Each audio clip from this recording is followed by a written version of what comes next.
The infantry equipment programme is based upon the Army's Combat Development Guide, which provides the basis for both our tactical doctrine and equipment. The underlying assumptions are that our defence requirements will remain largely unchanged into the next century. Specifically, we foresee no significant change in the role of 1BR Corps in NATO, and the Warsaw Pact will remain the most prominent military threat to Britain. Moreover, the Soviet Union is known to be improving all aspects of its conventional war capability and is expected to continue to upgrade its equipments for the foreseeable future. There is a massive and increasing Soviet capability, especially on the Central Front. Within its area of operation, 1BR Corps will face a numerically superior Soviet force with a wide range of very good armour, mechanized infantry, fire support, aviation and electronic warfare capability. The aim of the infantry equipment programme of the 1980s, 1990s and beyond is to enable us within the all-arms team to defeat this threat.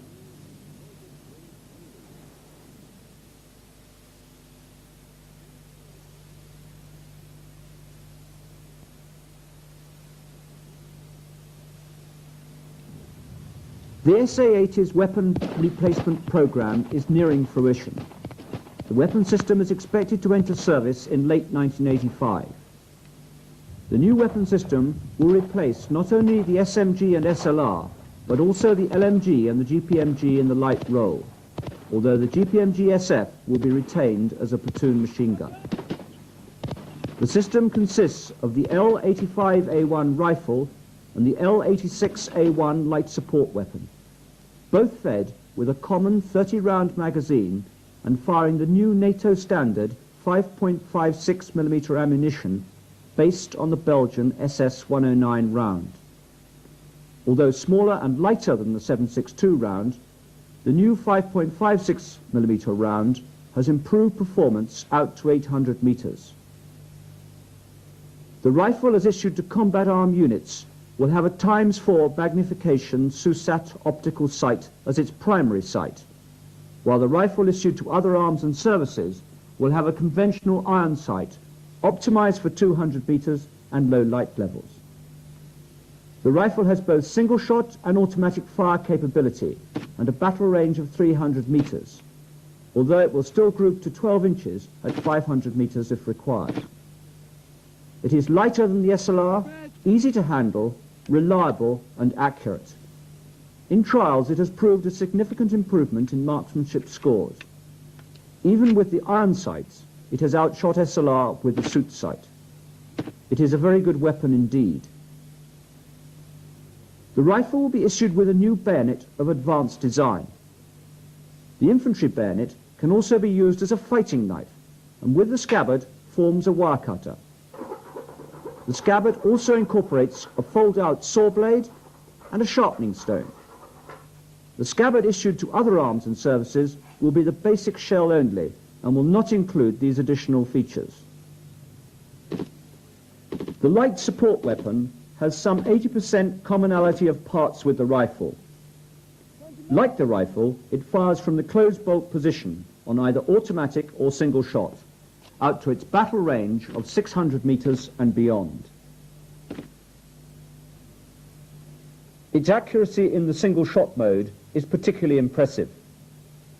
As a result of further development by ITDU, modifications were introduced to the bipod mounting, and a shoulder strap and additional hand grip on the butt were incorporated so that the firer has a firmer control of the weapon when firing bursts. The LSW will be issued on a scale of 2 per infantry section. The SA-80 weapon system is expected to enter service late in 1985, with first issues to troop trial units and depots. Regular infantry battalions should be equipped within the following 2 years.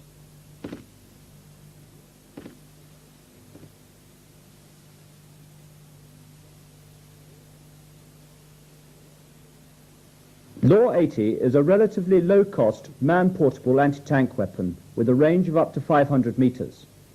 The weapon will replace both the 84mm Carl Gustaf and the 66mm M72.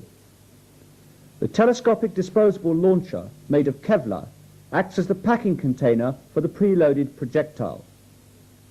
Integral to the launcher is a simple optical sight and a retractable shoulder rest. The projectile is a 94mm rocket with a heat warhead capable of penetrating over 600mm of armour, enough to defeat T-72 in the frontal arc, and giving the weapon a very high kill probability. Hit probability at all ranges is significantly improved by the inclusion of an integral spotting rifle with 5 rounds of a special 9mm spotting ammunition ballistically matched to the main armament. Immediately before firing, the operator extends the launcher tube. This action automatically arms the weapon. Once a target is seen, the weapon is aimed with the optical sight and an allowance is made for range and speed. The spotting rifle is then fired to establish the correct point of aim, and once this is found, the main projectile is fired. The launcher is then discarded. If for any reason the weapon is not fired, it can be closed up and returned to the carrying position. Subsequent opening up once again prepares it for immediate use. To facilitate training, 3 equipments will be provided. First, there will be drill rounds, consisting of inert weapons for familiarization drills. Second is a classroom trainer to permit simulated engagement of a moving target. And finally, an outdoor practice weapon firing spotting rounds only and incorporating a noise generator to simulate firing the main armament. No other country has a simple light anti-tank weapon which is effective against the frontal armour of a modern tank. And Law 80 has only been made possible by the introduction of high-technology production techniques. Although a number of technical problems have arisen during its development, it is anticipated that the user trial will be completed by early 1986, and most units will receive their first issues in 1986 or 1987.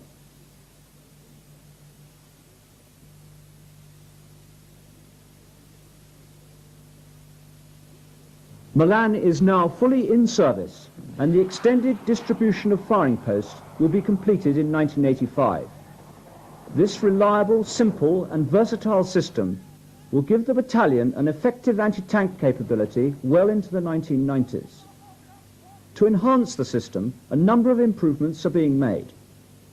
An improved K warhead with a caliber of 115mm has been a tri-national development and provides a 15 to 20% increase in penetrating power, giving improved single-shot kill probability.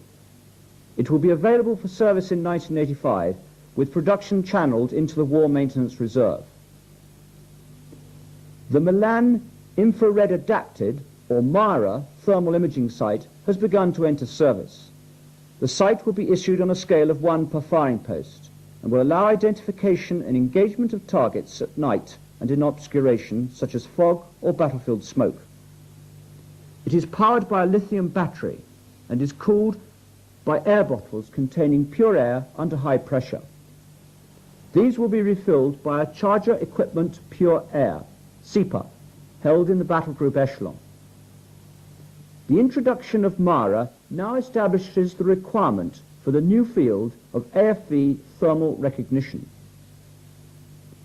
Another innovation is the Milan compact turret on Spartan.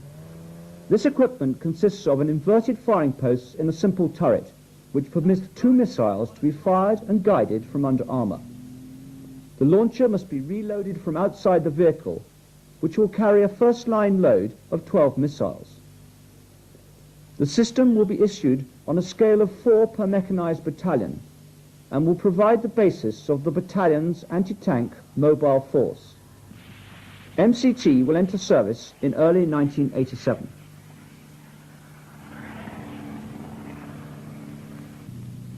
Hit!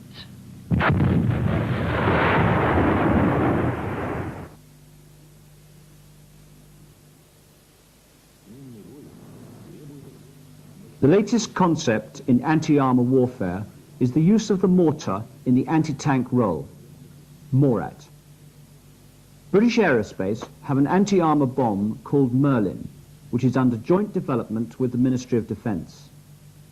Merlin will be fired from the existing 81mm mortar without any need for modifications or additional crew. Merlin contains a millimetric radar guidance sensor, an electronics package, and a shaped charge warhead. After the bomb leaves the mortar tube, the rear fins are deployed. When the bomb has reached the peak of the trajectory, the guidance system is switched on and the canards are deployed. The sensor scans a 300 meter by 300 meter footprint to locate a moving armor target. It then locks onto the target and uses the canards to steer the bomb onto the top of the target. The Merlin bomb will have a range of about 4,000 meters. Merlin is a totally new concept. No complete rounds have yet been fired, but the individual components of the system have been successfully tested. Assessments by the Royal Armament Research and Development Establishment have indicated that Merlin is technically feasible, and wargaming has produced favourable results. In 1985, a decision will be made on the future of the project.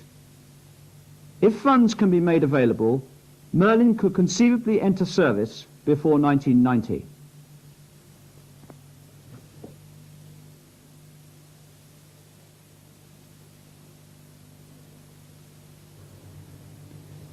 Spyglass is a handheld thermal imager which will allow targets to be detected at night and through most types of battlefield obscuration out to ranges in excess of 4,000 meters.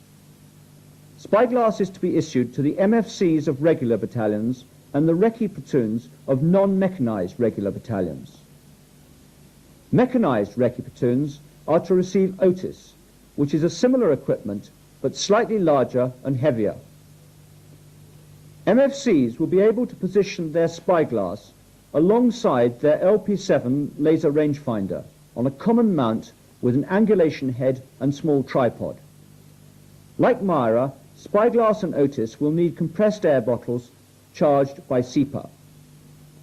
Issues of Spyglass and Otis are expected to begin in early 1986.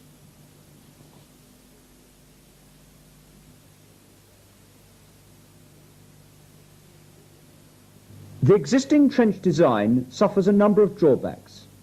In particular, it requires a large amount of defence stores which are unlikely to be available, and it takes a long time to construct. A new design of trench is under examination, which uses split hairpin corrugated iron. The basic item is a sheet of corrugated iron which is bent over and has castellations at the top ends. Two sheets simply interlock to form an arch. It is the strength of this curved shape which allows less reinforcing pickets to be used. Construction is simple. The trench is dug to the normal dimensions. Pickets are fitted along the bottom edges of the shelter trench, and the two interlocked sections are lowered into place. Enough units are placed for the length of shelter required, and then earth is placed on top. Curved sheets are also used for the revetting of the fire bays at either end of the trench. Here is a completed trench. You may notice that there is no overhead protection over the firing bay. Overhead protection over the firing bay is not always required. The commander should decide whether it is provided for a particular trench in a given situation. The new design of trench is quick and easy to construct. The design uses a modular system and can be extended by further units as desired. 3 battalions used the design on exercise Lionheart. A bombardment trial has also been carried out. The result of these trials are being evaluated, and it is hoped to introduce split hairpin corrugated iron into service in BOR in 1985.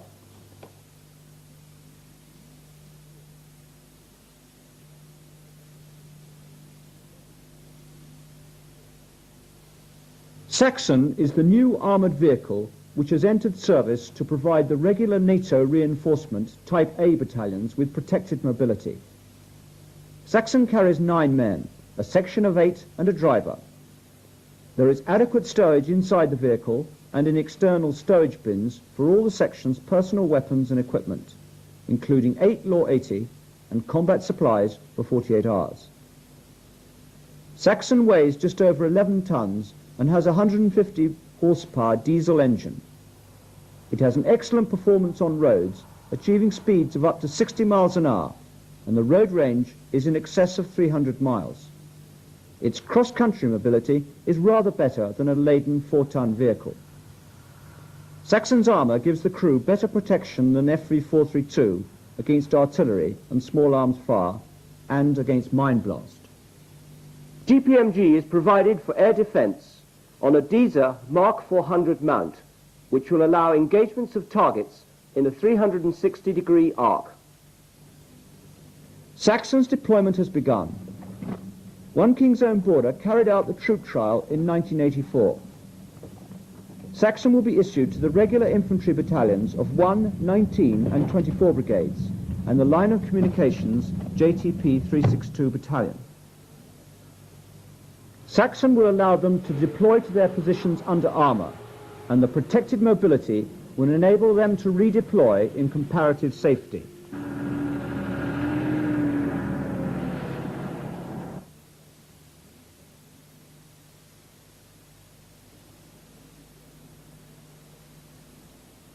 MCV-80 is being developed as the new AFV for the mechanised battalion. It will provide the infantry with the required balance of capacity, mobility, protection and firepower to meet the threat well into the next century. MCV-80 will carry a full section of 10 men, including a vehicle commander, driver and gunner, together with their full equipment and combat supplies for a period of 48 hours. In addition to the crew's personal weapons, 8 Law 80 are carried. The compact design of the vehicle allows adequate space for this stowage. MCV-80 will provide the infantry with greatly increased mobility. It is powered by a 550 horsepower turbocharged diesel engine, which gives the 25-ton vehicle a power-to-weight ratio in excess of most other armoured fighting vehicles in the world. This power, combined with a good suspension system, gives the vehicle an excellent cross-country performance, which will allow the infantry to operate alongside Challenger. Speeds of up to 75 kilometers per hour can be achieved on roads. MCV-80 gives a higher level of protection than FV432 and provides full collective NBC protection for the crew. The firepower of MCV-80 will be a major improvement over FV432. The turret-mounted 30mm Radon cannon with power traverse and an image intensifier night sight will give MCV-80 an excellent anti-BMP capability out to a range of 2,000 meters. Coaxially mounted with the Radon is a 7.62mm Hughes chain gun. The Hughes chain gun has been chosen as the vehicle-mounted machine gun for all future AFVs. It fires the standard NATO 7.62mm round.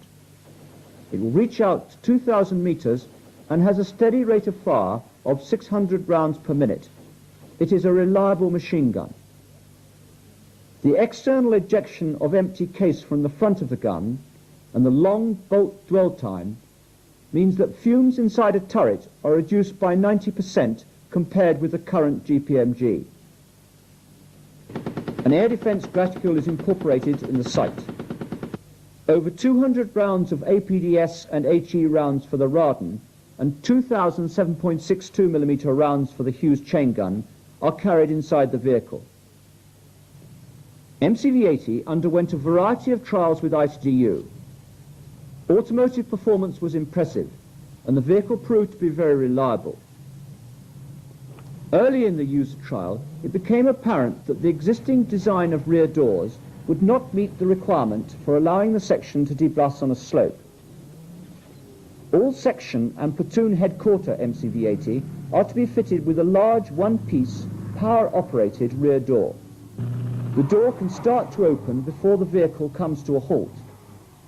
After the section has dismounted, the vehicle can move away while the door is still closing. For the final part of the user trial, the Irish Guards received 4 vehicles in BAOR.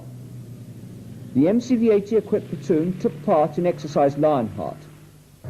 The Irish Guards were delighted with the performance of MCV-80, in particular with its greatly improved mobility when compared with FV432. The results of the trial with MCV-80 are being examined, and organisational changes, including a probable increase in the manpower of the mechanised battalion and the creation of additional NCO posts, are under consideration. Best use must be made of the mobility, protection, and especially the firepower of MCV-80, so that the infantry can take maximum advantage of its enhanced capability when it starts to enter service in 1988. It will be issued on a scale of 45 to each mechanised battalion.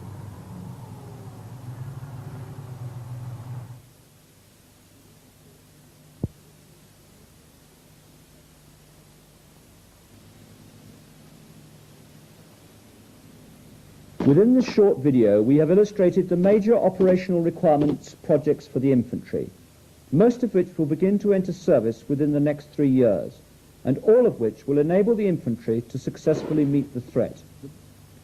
One final item. With every new piece of equipment, there is always an adjustment required to accommodate it within existing methods of operation. Guardsmen and RSMs everywhere will be relieved to know that a new drill has been developed and approved for the SA-80 rifle.